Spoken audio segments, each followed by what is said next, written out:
자, 여러분 교재 422페이지입니다. 관리처분계획이라고 그러죠. 우리가 이제 분양계획이라고 칭하게 되는데,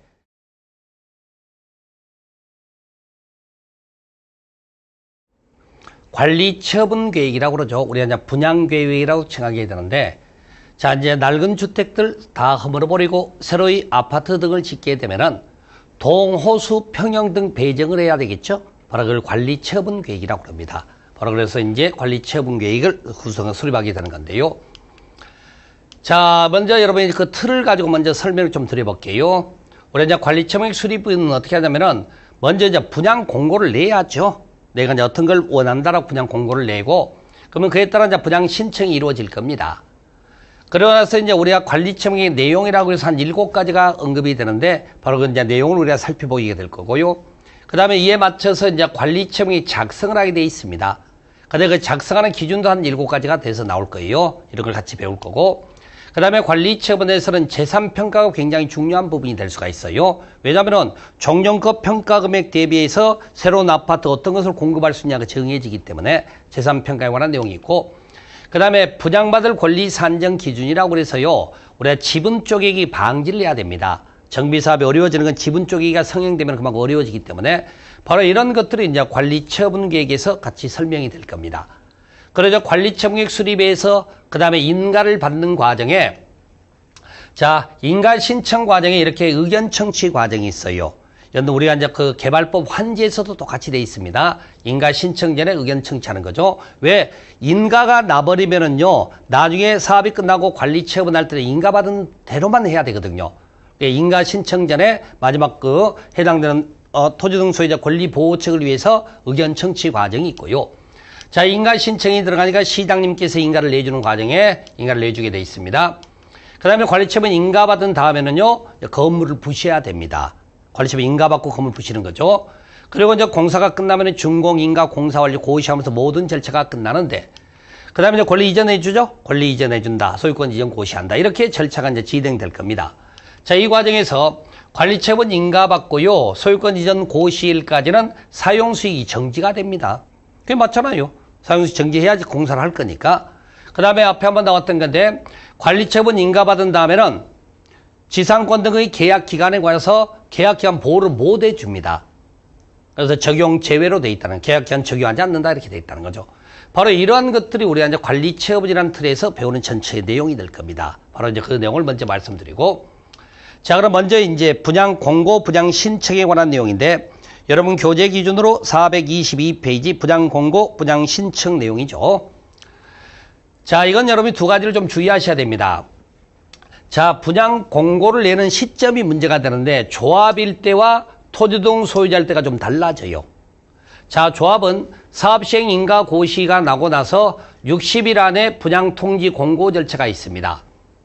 그런데 토지 등 소유자는 시공자를 선정하여 계약을 체결한 날부터 60일 이내 분양 공고를 낸다라고 되어 있다는 거죠. 왜 차이가 나나요? 시공자 선정 시점이 달라서 그래요. 조합은 조합 설립 인가 후에 시공자가 선정이 되기 때문에 그 사업 시행 인가 받고 나서 바로 이렇게 통지가 가능합니다. 그런데 토지 등 소유자가 시공자를 선정할 때는 사업 시행 인가 후에 시공자가 선정이 된다고. 그러면 사업 시행 인가 후부터 시공자 분양 공고를 낸다? 아니, 시공자 선정도 안 되는데 무슨 분양 공고가 나갑니까? 바로 그래서 여기는 이제 선정 시점이 사업 시행 인가 후에 시공자가 선정이 되기 때문에 바로 시공자를 선정하여 계약을 체결한 날부터 60일 이내 이렇게 하는 겁니다. 그래서 여러분들 앞에서 시공자 선정 배우신 것 있죠? 거기하고 대입해서 이걸 기억을 하셔야 돼요. 이걸 조합이 할 때와 소유자가 할 때. 자, 이 과정에서 이제 분양 공고를 낼 때 분양 신청 기간을 정해 줍니다. 통지한 날부터 30일 이상 60일 이내로 되어 있다는 거죠. 그러면서 이제 우편 방법으로 분양 신청할 때는 발신주의를 채택해요. 자, 오늘까지가 예를 들어 날짜다. 그런데 오늘 날짜 소인이 찍혀서 내일 도착하면 이건 인정해 주겠다가 말입니다. 그걸 발신주의라고 그러는 거죠.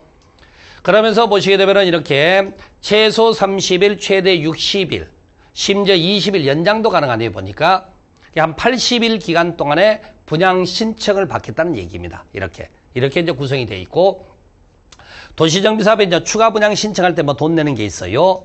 자, 저 중요한 건 얘기입니다. 자, 분양 신청을 하지 아니한 자, 분양 신청을 철회한 자, 분양 대상에서 제외된 자. 이 사람들은 이제 현금 청산을 해줘야 되거든요. 그래 보시는데 현금 청산하는데 어떻게 되느냐면은 관리 체업은 인가일 다음 날부터입니다. 다음 날부터 90일 안에 현금 청산을 하는 거예요. 관리 체업은 인가난 다음에 이제 현금 청산을 해줍니다. 이 사람들은 시장 신청을 안 하는 사람들이기 때문에. 그래서 이것을 정확히 좀 알아두셔야 되고요. 자, 현금 청산할 때는 감정평가사, 감정평가자 두 사람 이상이 평가한 금액을 산술평균하에 산정한 금액 기준으로 가면서 사업시행자와 토지 등 소유자가 협의해서 산정을 하게 돼 있다는 거죠. 바로 이렇게 되어 있고, 그 다음에 혹시나 이제 분양 신청을 하지 않는 자녀분이 있게 되면은 이건 이제 보류지나 일반 분양 대상으로 삼는다 이렇게 된 거죠. 이게 분양 신청 처리 절차입니다. 그래서 여러분 교재 거기 422페이지 1번과 2번에 해당 내용들 쭉 오른쪽 페이지에 쭉 읽어보시면 됩니다. 이걸 가지고 정리를 좀 해주셔야 되고요. 얘는 특히 날짜들을 좀 주의하셔야 되겠지. 여기 60일이라는 날짜도 있고 30일, 60일, 그 다음에 여기 90일이라는 날짜 있죠. 관리처분 인가일 다음 날부터 하는 것들 시점을 기억을 좀 해주시면 좋을 것 같고요. 그 다음에 기업형 임대사업자 선정이라는 게 금년에 우리 법에 도입이 됐어요. 그래서 여러분 교재 거기 3번에 있죠.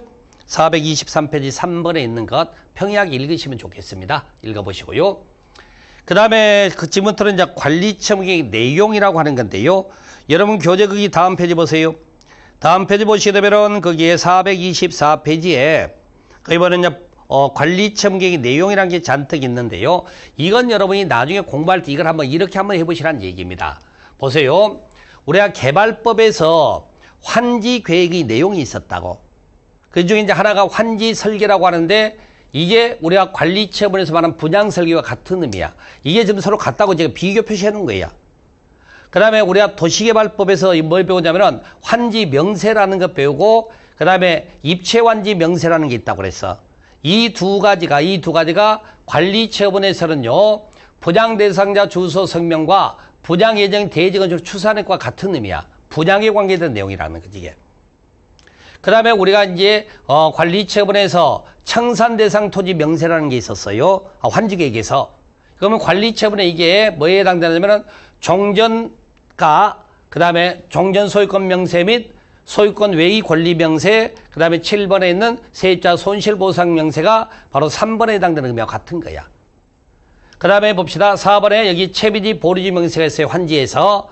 이게 관리처분에서는 5번에 해당되는 정비사업비 추산액 조합 부담식에 해당되는 거라고. 표현은 다르지만 의미는 같다는 겁니다. 그래서 환지는 땅을 가지고 종전 땅 대신에 새 땅 주는 걸 말하고 관리처분이라는 것은 종전의 낡은 주택 대신에 새로운 주택 주는 겁니다.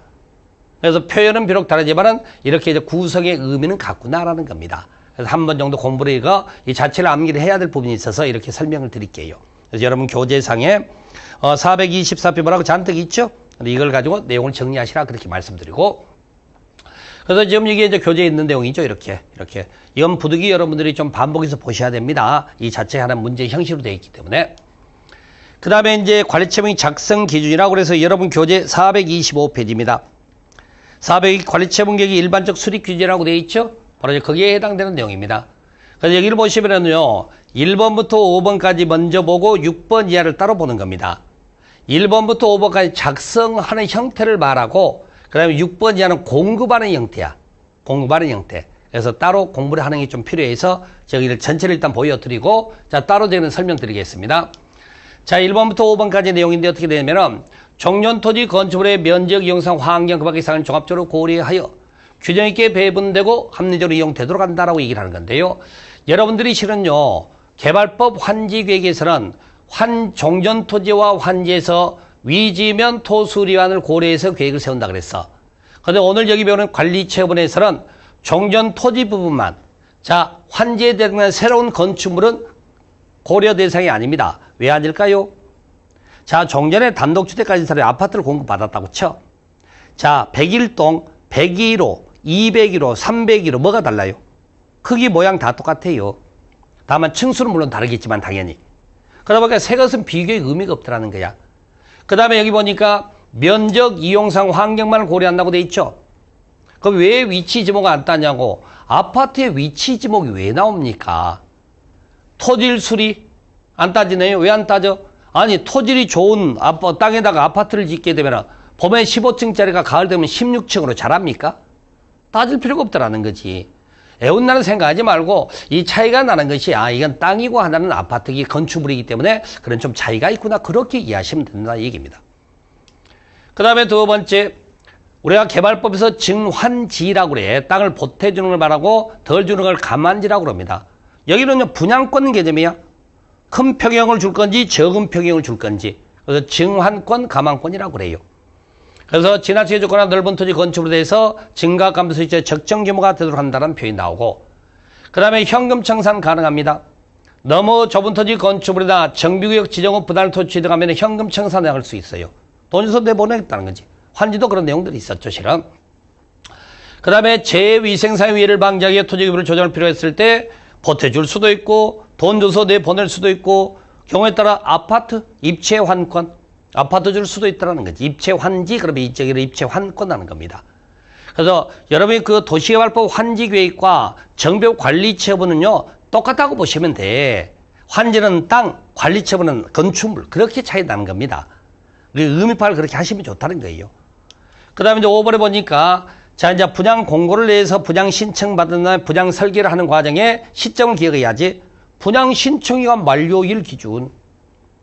분양 신청을 다 받아보고 그에 맞춰서 계획을 세워야 되지 않겠습니까? 바로 이런 것들이 이제 일반적 작성 기준이나 관주계획 수립할 때 이렇게 수립한다 그 말입니다.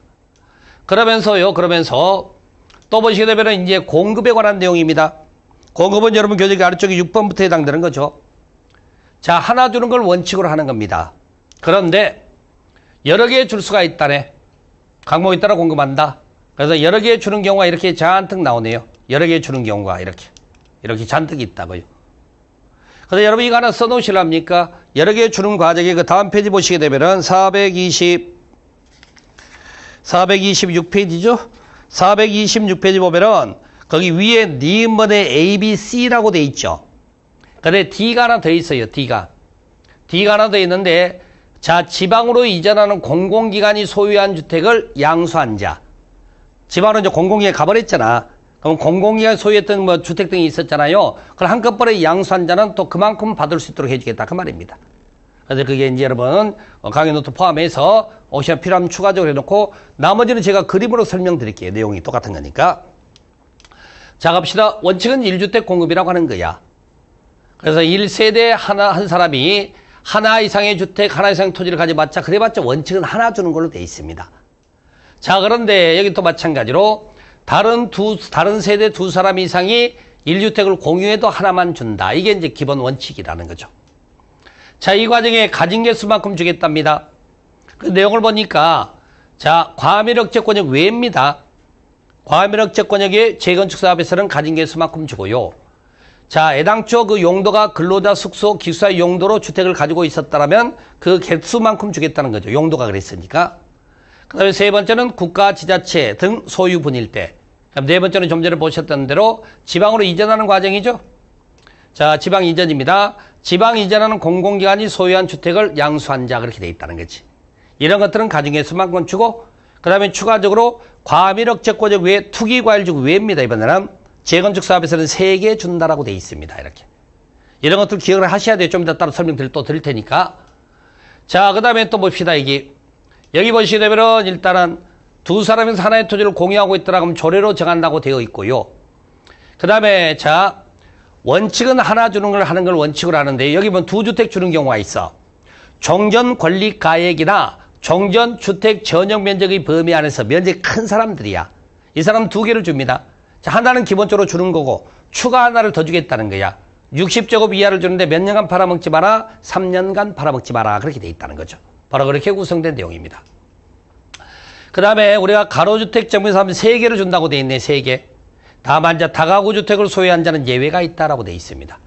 바로 이런 것들이 이제 몇 개를 공급할 거냐를 가지고 여러분이 공부를 좀 하셔야 돼요. 실제 우리도 뭐 여러분 사업한다 치고 몇 개 공급받느냐고 중요한 거 아니겠습니까? 바로 그 내용을 가지고 공부를 좀 해 두셔야 돼.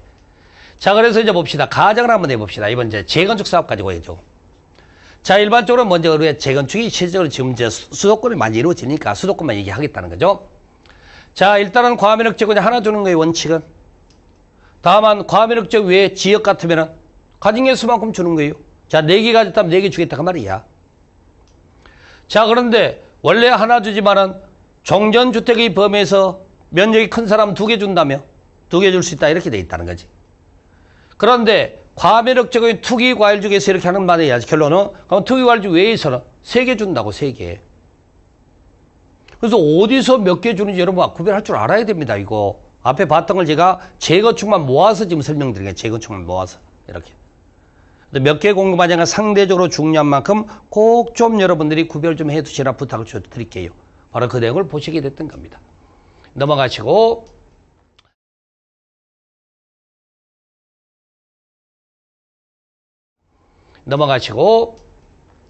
자, 자녀분 처리라고 해서 여러분 교재 거기 426페이지 3번에 자녀분의 부장이라고 돼 있죠.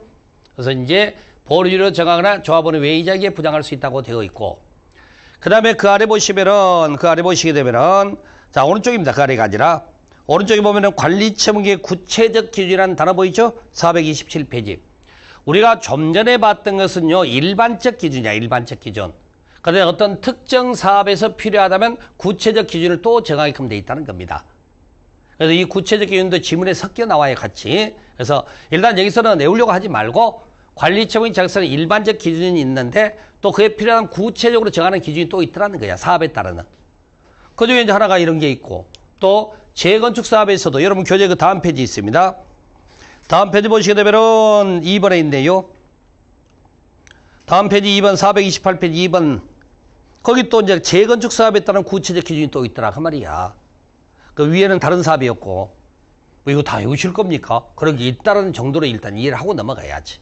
그렇게 일단 말씀드릴게요. 그래서 일반적 작성 기준은 전부 다 적용되는 거고, 그럼 구체적 작성 기준은 해당되는 사업에서 필요한 걸 적용하겠다는 얘기지. 바로 그렇게 내용을 이해하시면 됩니다. 바로 이제 그게 있다고 말씀드리고, 그 다음에 여러분들이 그 환지에서 입체환지를 배웠다고, 입체환지를.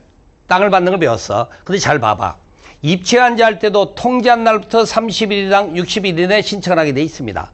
우리가 좀 전에 분양 신청할 때도 날짜가 똑같았어요. 30일당 60일 똑같다고. 그래서 입체환지하는 과정에서 여기 보세요. 원래는 하나 주는데 여러 개 줄 수 있다고 돼 있었어. 똑같아. 과밀억제권역 외에서 근로자 숙소용도 공공시행자 소유분. 입체환지가 뭡니까? 아파트 주는 거잖아요, 아파트. 그러니까 그 개발법에서 아파트 주는 거나 우리 정비사업 아파트 주는 거 같다고 보셔야지.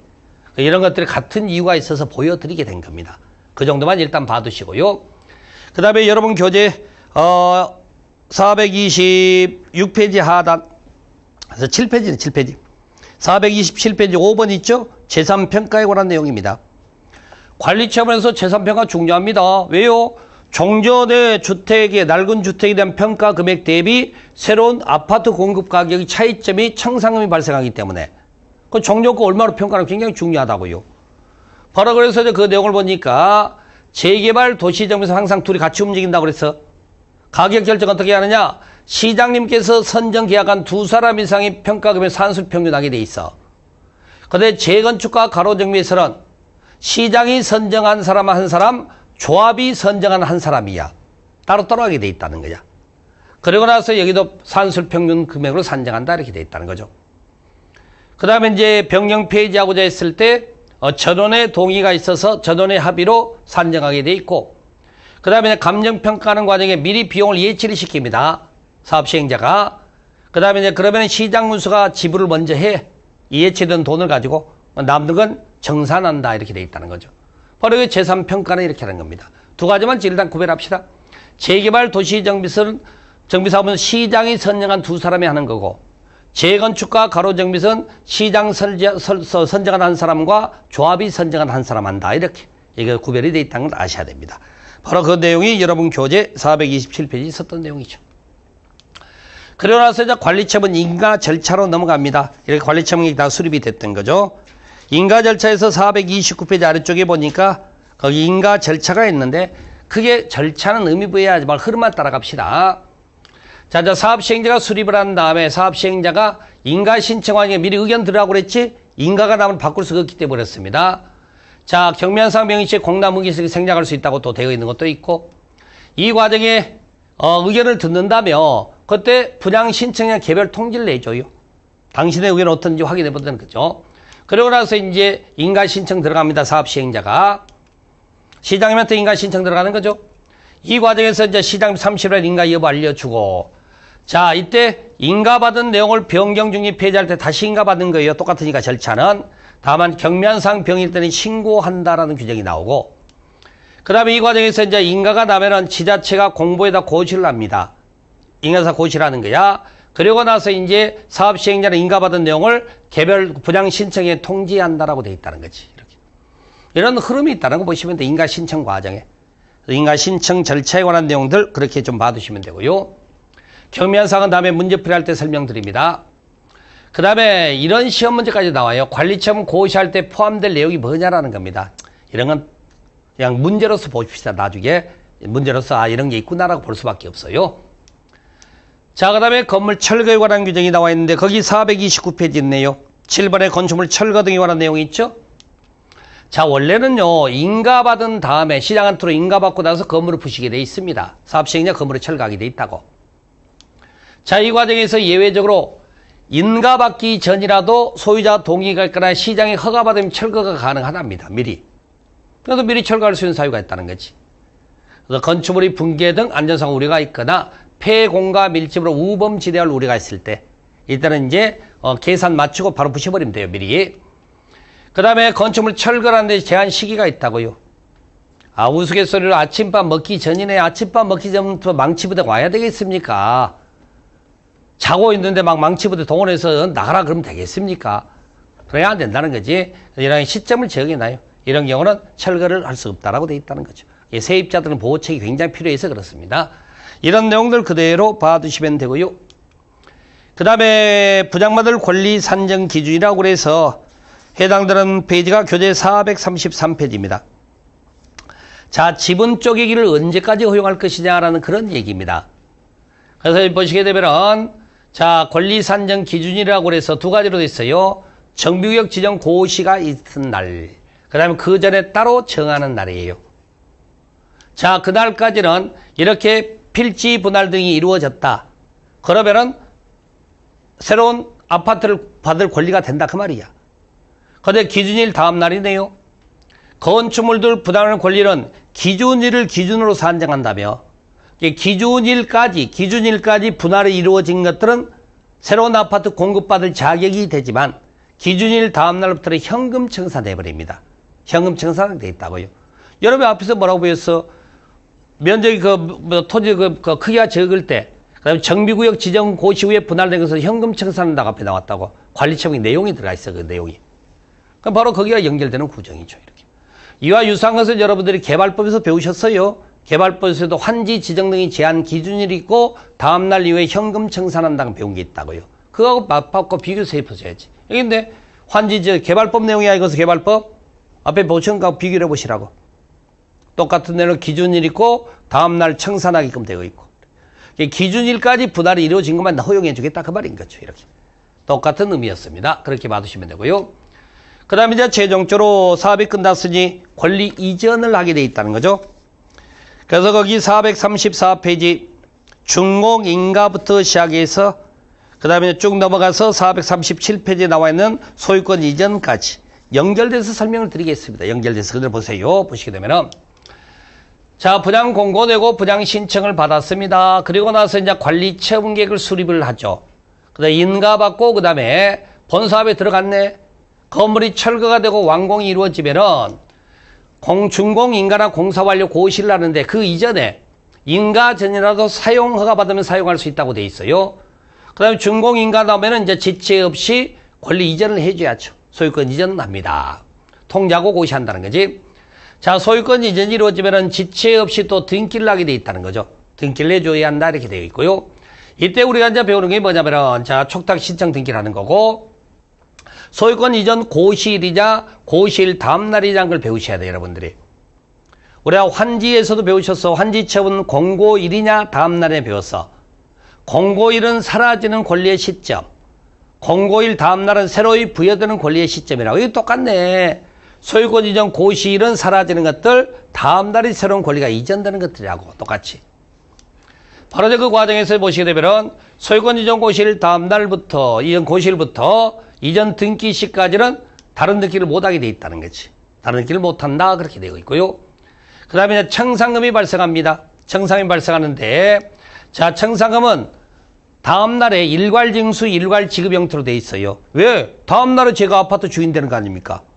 더 받은 거 있으면 내놓고 덜 받은 거 돈 내면 되는 거니까. 이렇게. 돈 받으면 되는 거니까. 그 과정에서 이제 분할징수, 분할지급이 법적으로 보장이 됩니다. 그래서 언제부터? 관리처분 인가일부터 소유권 이전 고시일까지. 왜? 다음 날 되면은 새로운 집주인이 등장하기 때문에 이렇게.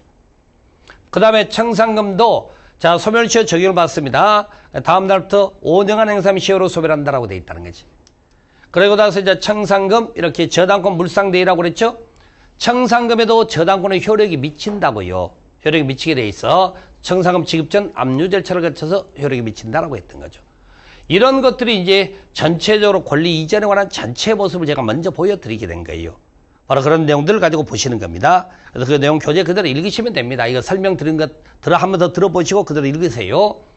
자, 이 과정에 좀 더 이제 세분해서 한번 들어가 볼까? 자, 이 내용은 여러분 교재 거기 437페이지. 437페이지에서 좀 더 이제 상세하게 지금 써놓은 걸 내용 말합니다. 공사 완료되면은 준공인가 신청 들어가고 지체 없이 시장군수 준공검사한 다음에 준공인가 공사 완료 고시가 이루어지면은 지체 없이 사업 시행자는 이렇게 하게 되어 있습니다.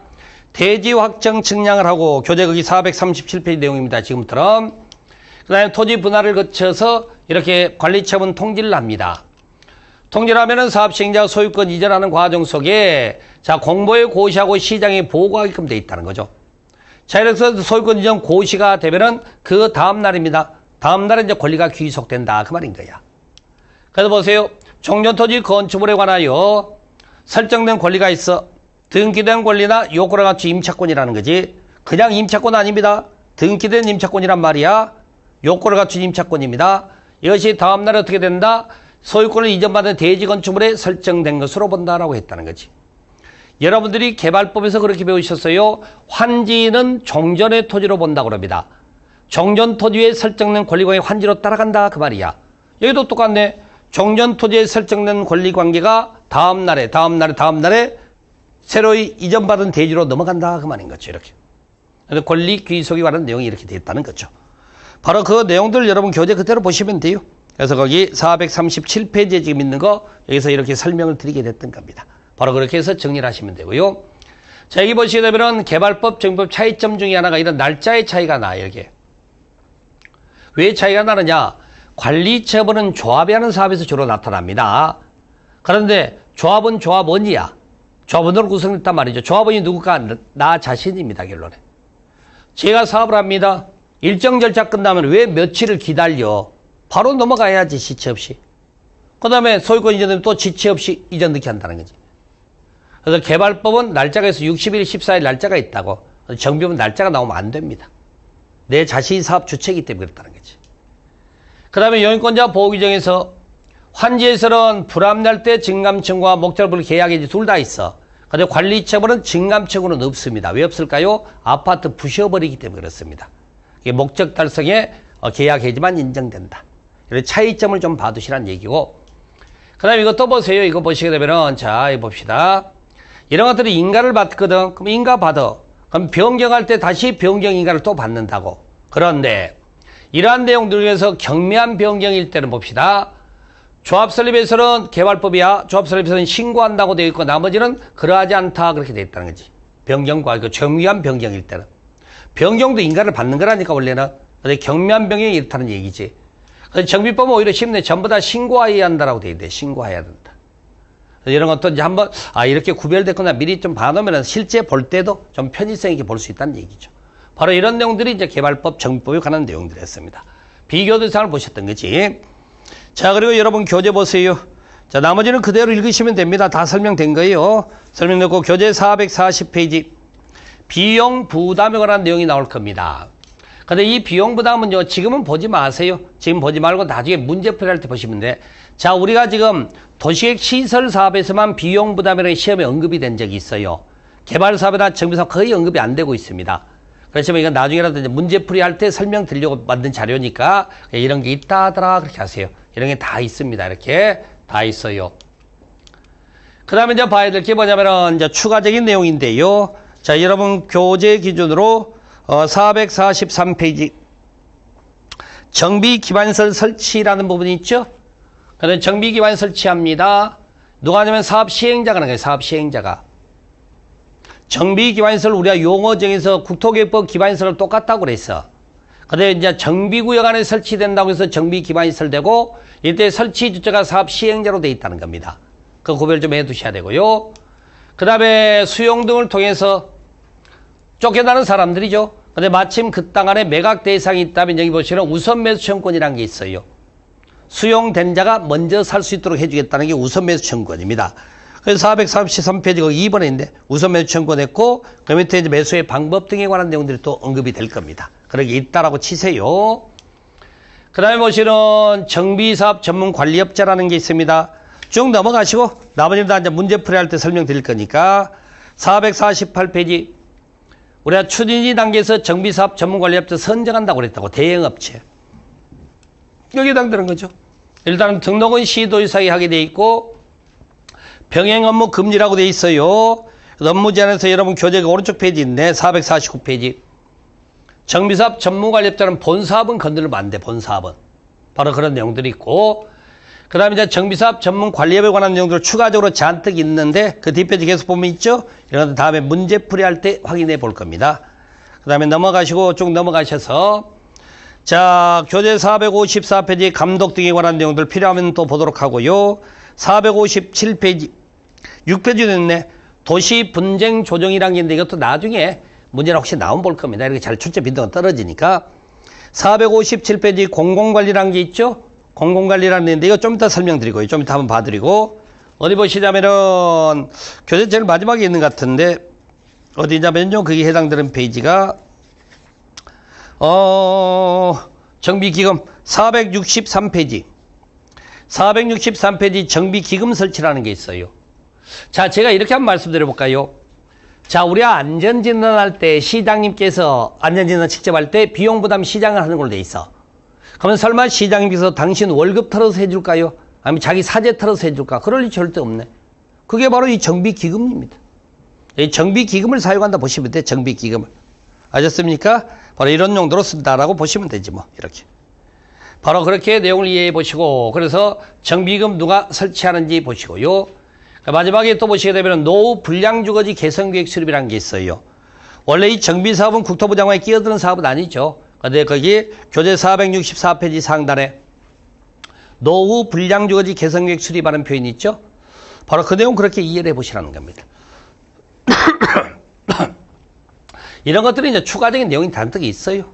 그래서 보시게 되면 이렇게 다 정리해 놨으니까 정리한 것들인데 나중에 한번 이제 읽어보자는 얘기입니다. 이런 것들. 우선 매수 청구권에 관계되는 것. 그 다음에 이제 새로운 공공시설 설치됐을 때 권리 귀속에 관한 것. 개발법, 국토계획법, 그 다음에 개발법이면 다 똑같아요. 설치비용 상당 범위에서 양도받는다 등 이런 게 있다고. 그 다음 국공유산 처분에 관한 것들 이런 것들 나중에 문제풀이 할 때 써먹으려고 해놓은 거고요. 그 다음에 여기 보시면 정비사업 전문관리업자 규정들 이런 교재가 똑같습니다. 나중에 이제 문제풀이 할 때 제가 하려고 하는 거고. 여기인데 이게 공공지원이라고 하는 거예요. 아까 봤던 거. 교재 앞으로 잠시 가보세요. 공공지원이라고 그래서 해당되는 게 어디 있냐면은 공공지원 457페이지 있네요. 공공관리라고 되어 있는데 표현이 공공지원이란 말입니다. 그게. 자, 사업이 이렇게 실행 절차가 여러분 아시잖아. 이렇게 절차가 진행되는 과정에 여기에 이제 끼어드는 거야. 공공지원자라고 해서 구청장이나 대행자가. 그래서 이제 정비구역 지정, 예정구역 지정된 다음부터 이렇게 이제 끼어들기 시작합니다. 이렇게.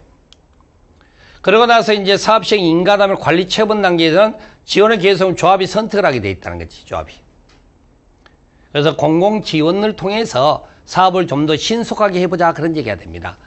그래서 이제 그 공공지원하게 되면 그 정부 그 발표는 이 지자체가 이제 주도적으로 하는 건데요. 발표를 어떻게 되냐면 사업 기간 한 3년 이상 줄일 수가 있어요. 사업비도 거의 한 30% 줄일 수가 있다고. 그냥 불필요한 요소를 제거하고 신속하게 사업이 이루어진다라는 겁니다. 그래서 이런 것들 뭐 시험에 나오지는 않았습니다만 이런 게 공공지원이라는 게 있구나라고 보시면 되는 거지. 내용들 뭐 그렇게 있어요. 내용들이 있고요. 그 다음에 이제 관리처분 인가 시기 조정하는 것, 조정하는 등 이렇게 교재 다 있는 겁니다. 그다음에 청문 사유도 있고요. 청문 대상들 그런 것도 있고. 재개발 사업 방식 바꿀 수 있다고 그랬지? 환지를 관리처분으로 바꿀 수 있다. 뭐 그런 내용들이 있습니다. 자, 여기까지가 정비사업인데 이건 나중에 읽어보시면 됩니다. 우리 평이하게 읽어보시면 되는데, 자, 정비사업은요, 여러분들이 6가지 정비사업을 구별하는 데가 일단 먼저 주안점을 좀 주세요. 그리고 이제 6가지 정비사업을 좀 더 상세히 구별해 놓고, 그리고 이제 사업의 흐름에 따라서, 사업 시행 흐름에 따라서 그 내용을 정리하시면 되는 겁니다.